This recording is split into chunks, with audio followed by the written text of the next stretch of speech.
નમસ્કાર મિત્રો, સ્વાગત છે તમારું ફરી નવી એક વાર્તામાં। દાદાની છેલ્લી દવા સત્ય ઘટના આધારિત હૃદયસ્પર્શી અને આંખોમાં આંસુ લાવી દે એવી વાર્તા। ભાવનગર જિલ્લાના નજીક આવેલું નાનું ગામ રામપર। માટીના રસ્તાઓ, જૂના મકાનો, સાંજ પડતા ચૂલાની સુગંધ અને લોકોના ચહેરા પર સાદાઈ। એ જ ગામના છેડે એક તૂટેલા ઝૂંપડામાં હરજીવનભાઈ નામના વૃદ્ધ દાદા રહેતા હતા। ઉંમર 70 વર્ષ પાર કરી ચૂક્યા હતા। શરીર વાકું થઈ ગયું હતું, આંખોની રોશની ધીમી પડી ગઈ હતી અને ચાલવા માટે લાકડીનો સહારો લેવો પડતો। એક સમય હતો જ્યારે હરજીવનભાઈ આખા ગામમાં મહેનતુ માણસ તરીકે ઓળખાતા।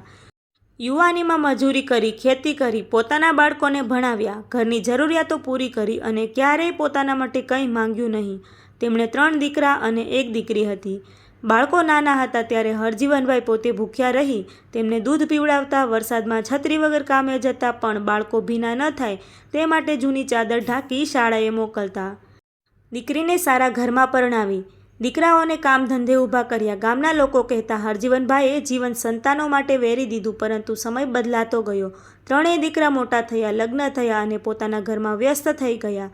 શરૂઆતમાં થોડો આદર હતો, પછી મુલાકાતો ઘટી ગઈ। થોડા વર્ષોમાં તો વાત એટલી આગળ વધી ગઈ કે દીકરાઓએ પિતાને ભાર સમજવા માંડ્યા।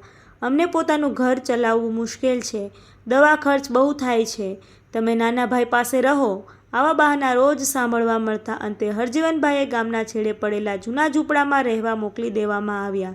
ત્યાં ન તો સારી પથારી હતી, ન વીજળીનો નિયમિત પુરવઠો, ન જમવાનું સમયસર મળતું, છતાં દાદા હંમેશા કહેતા, મારા બાળકો સુખી રહે બસ એટલું જ પૂરતું છે। હરજીવનભાઈને ડાયાબિટીસ અને હૃદયની તકલીફ હતી। દર મહિને દવા લેવી જરૂરી હતી।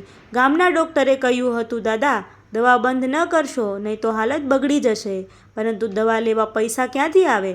વૃદ્ધાવસ્થાની પેન્શન હજુ ચાલુ થઈ નહોતી, કામ કરવાની તાકાત રહી નહોતી। એક દિવસ સવારથી જ હરજીવનભાઈની છાતીમાં દુખાવો હતો, હાથ કંપી રહ્યા હતા, શ્વાસ પણ ભારે ચાલતો હતો। જૂની થેલીમાંથી દવાની ખાલી પટ્ટી કાઢી જોઈ, છેલ્લા 3 દિવસથી દવા બંધ હતી। દાદાની આંખો ભીની થઈ ગઈ। તેમણે વિચાર્યું, આજે કોઈ દીકરો આવશે તો કહું।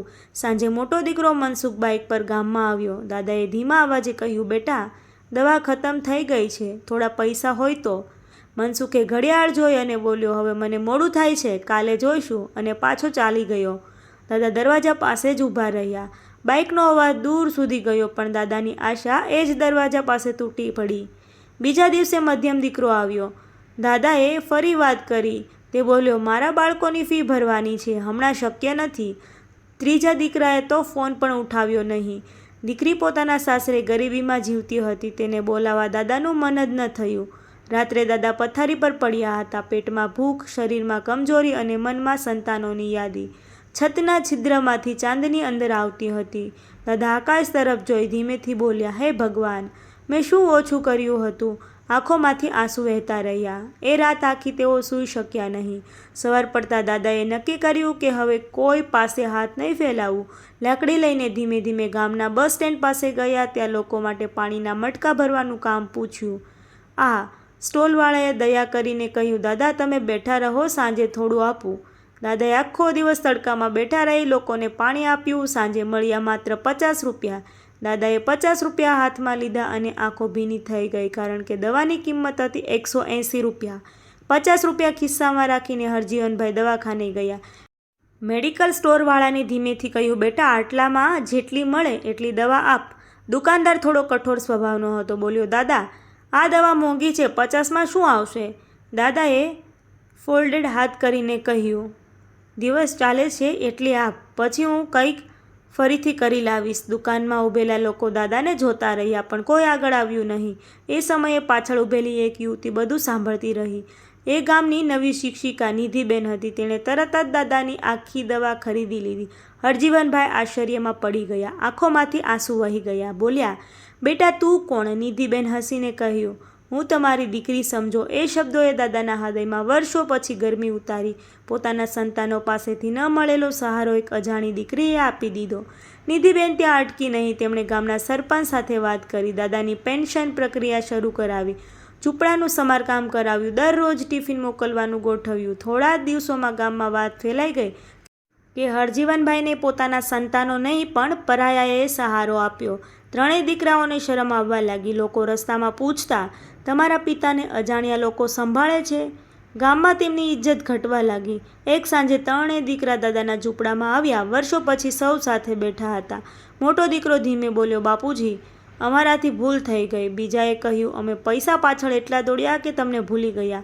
ત્રીજાની આંખોમાં આંસુ હતા. હરજીવનભાઈ ઘણો સમય મૌન રહ્યા પછી ધીમેથી બોલ્યા, મને પૈસા ક્યારેય નહોતા જોયા. મને તો માત્ર એટલું જોઈતું હતું કે કોઈ પૂછે, બાપુજી કેમ છો? આ શબ્દો સાંભળતા ત્રણેય દીકરાઓ ફૂટી ફૂટી રડવા લાગ્યા, કારણ કે આ સત્ય હતું. દાદાને દવા કરતાં વધારે સંતાનોના પ્રેમની જરૂર હતી. આ પછી દીકરાઓએ દાદાને પોતાના ઘરે લઈ જવાનો આગ્રહ કર્યો, પરંતુ હરજીવનભાઈએ કહ્યું, હું અહીં જ રહીશ. હવે મને આ ઝૂંપડું પણ મંદિર જેવું લાગે છે, કારણ કે અહીં મને માણસાઈ મળી. ગામના લોકો રોજ દાદાને મળવા આવવા લાગ્યા. બાળકો તેમની પાસે બેઠા વાર્તાઓ સાંભળતા. નિધિબેન દર સાંજે ચા લઈને આવતી. હરજીવનભાઈના ચહેરા પર ફરી સ્મિત દેખાવા લાગ્યું. એક દિવસ ગામમાં વડીલ સન્માન સમારોહ યોજાયો.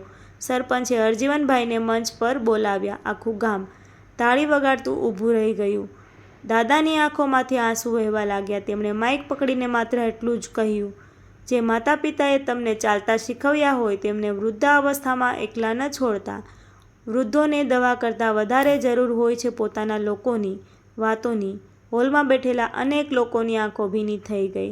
ત્રણેય દીકરાઓ મંચ નીચે માથું ઝુકાવી ઊભા હતા. કેટલાક મહિનાઓ પછી હરજીવનભાઈ શાંતિથી દુનિયાને અલવિદા કહી ગયા. તેના ચહેરા પર સ્મિત હતું. કદાચ અંતિમ ક્ષણે તેમને દુઃખ નહોતું કે પૈસા નહોતા. તેમને આનંદ હતો કે અંતે દુનિયામાં માણસાઈ હજુ જીવતી હતી.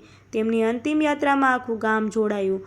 લોકો એક જ વાત કહેતા હતા, દાદાને દવા મોડે મળી, પરંતુ પ્રેમ સમયસર મળી ગયો. માતા પિતા જીવનભર સંતાનો માટે જીવતા હોય છે. વૃદ્ધાવસ્થામાં તેમને પૈસા નહીં, માત્ર 2 મીઠા શબ્દો, થોડી કાળજી અને સાથ જોઈએ. જે સંતાનો આ સમજે છે એ જ સાચા ધનિક છે. તો મિત્રો, આવી જ સત્ય ઘટનાઓ આધારિત વિડીયો સાંભળવા માટે મારી ચેનલમાં બન્યા રહો. આમાં પાત્રો અને અમુક ઘટનાઓ એડ કરેલી હતી, તો મારી ચેનલમાં બન્યા રહો.